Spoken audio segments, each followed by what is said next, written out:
einmal in der Woche sicher. Ja? Dann je nachdem. Echt? Boah. Meine Familie ist Risotto-Fan. Oh mein Gott, bei mir zu Hause ist das immer so, dass das so ein Highlight ist, wenn das gemacht wird. Ja, meine Mutter macht das einmal alle 3 Wochen.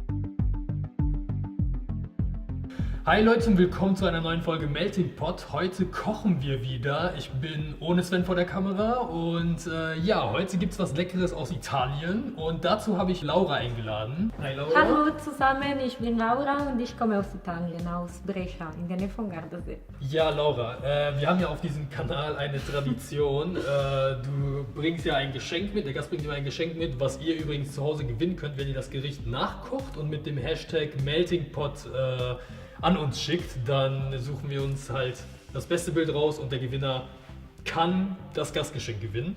Was hast du denn heute mitgebracht? In diese schöne Tüte haben wir natürlich Olivenöl. Oh, ja. Also sehr das Originale aus Sardinien. Also das ist sehr, sehr, sehr, sehr lecker. Okay. Und dann noch dazu gehört Balsamico-Essig aus Modena. Das ist immer das Originale. Ich habe mal eine Frage. Wie lange bist du schon in Deutschland? In Deutschland bin ich schon seit 4 Jahren, also in Bochum. Dann okay. habe ich noch ein Erasmus-Jahr in Bayern verbracht. In Bayern? Ja. Ja, cool. Und wie ist der Ruhrpott im Vergleich zu Bayern? Sehr unterschiedlich. Also man kann besser Leute verstehen, also von Aussprache her, ja. Was kochen wir denn heute? Heute kochen wir Risotto alla Milanese, aber mit einer kleinen Variante. In Italien, also wir kochen Risotto mit allen möglichen Zutaten und mit Pilzen, mit Spargel, mit Fleisch, Fisch, Gemüse, was auch immer. Also in Deutschland, muss ich auch sagen, kennt man Risotto, also ich bin ja auch Italiener übrigens und die Deutschen kennen Risotto nicht in so vielen Varianten. Also die kennen meistens immer nur so ganz einfach Reis mit bisschen Gemüse oder so, und das ist für die Risotto, aber heute machen wir was richtig Leckeres Italienisches. Erzähl mal. Also Risotto alla Milanese, das Klassische wäre einfach mit Safran, das ist ein Gewürz. Aber heute ich koche das mit ein paar Zutaten mehr, das heißt mit Radicchio, das ist ein Gemüse, und mit Gorgonzola, das ist ein Käse, damit es ein bisschen mehr cremig bleibt und leckerer ist. Lecker, okay. Ja. Dann, was für Zutaten brauchen wir denn für das Risotto? Also, wir brauchen auf jeden Fall Olivenöl, brauchen wir. Extra ein bisschen. Olivenöl? Ja, das natürlich. Also, das ist das Beste. Wir können nicht darauf verzichten. Knoblauch und Zwiebeln, unsere Reis. Risotto. Bester Reis für Risotto oder Paella, weil sonst Landkornreis ist nicht. Also das mehr so, Beste. das muss halt cremiger werden, deswegen, also ich glaube Milchreis kann man auch benutzen, so besser. Also Ja, das geht ist so auch, ganz ja, gut. das ist auch eine Option, das wäre okay. Natürlich Parmesan und wie gesagt Gorgonzola und noch für die Gemüsefreunde Radicchio Rosso. Und das haben wir jetzt ganz vergessen. Wir Ja, wollen und dann natürlich, das ist mit Safran. Nicht vergessen, Safran. zu Safran übrigens was Lustiges. Ich finde das immer so interessant. Das ist ja rot, aber wenn man das später in den Reis macht, wird das gelb. Ja, das wird ist ein gelb, bisschen ja. Wie bei Curry. Curry ist ja so orange, aber das wird dann auch gelb. Dann gelb, ja, die Farbe am Ende wird gelb sein, ja. Genau. Okay, Gut. brauchen wir noch was anderes? Das vergesse ich immer, aber das ist lebenswichtig. Noch ein bisschen Salz, klar.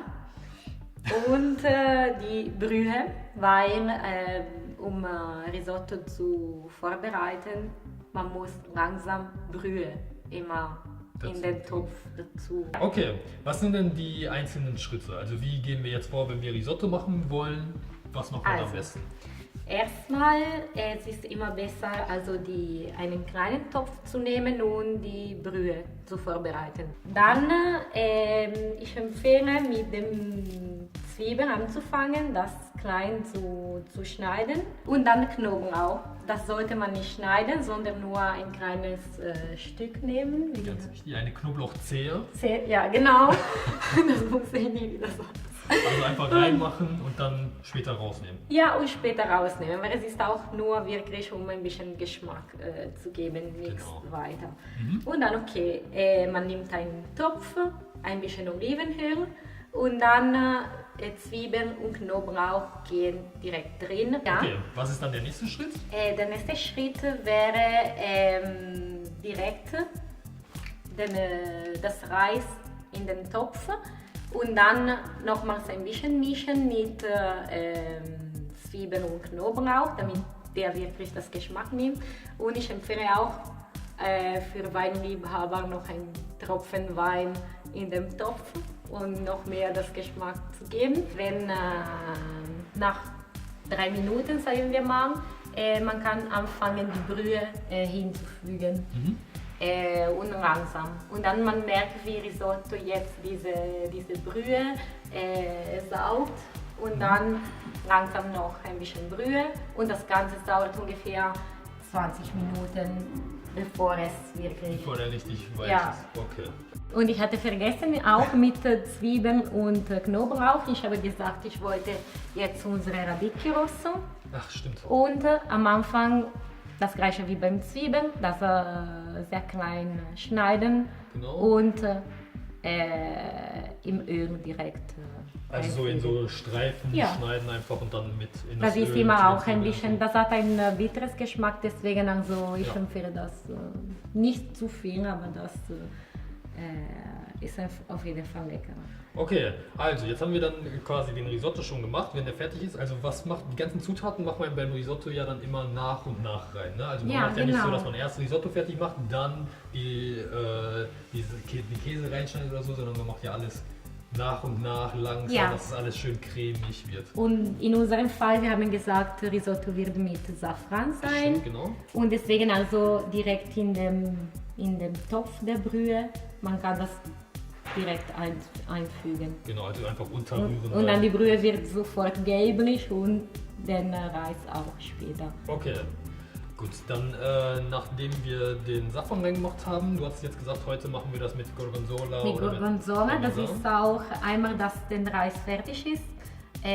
Man nimmt das von der Platte weg und dann man muss ein bisschen Gorgonzola reintun und dann man wartet noch ein paar Minuten und dann ist es schon bereit. Man Perfekt. kann das auch servieren und fertig. Ja, also wir hoffen, dass ihr jetzt den Risotto von Laura nachkochen werdet. Und wie gesagt, also schickt uns Fotos mit dem Hashtag #MeltingPot von eurem nachgekochten Gericht und ihr könnt das Gastgeschenk von Laura, was sie gerade mitgebracht hat, gewinnen. Und an dieser Stelle bedanke ich mich für das Zuschauen. Vielen Dank, dass du dabei warst, Laura. Ja, tschüss. Ciao, und euch ciao. allen viel Nee, Spaß mit dem Kochen. Arrivederci. Arrivederci. Ciao. Ciao, ciao.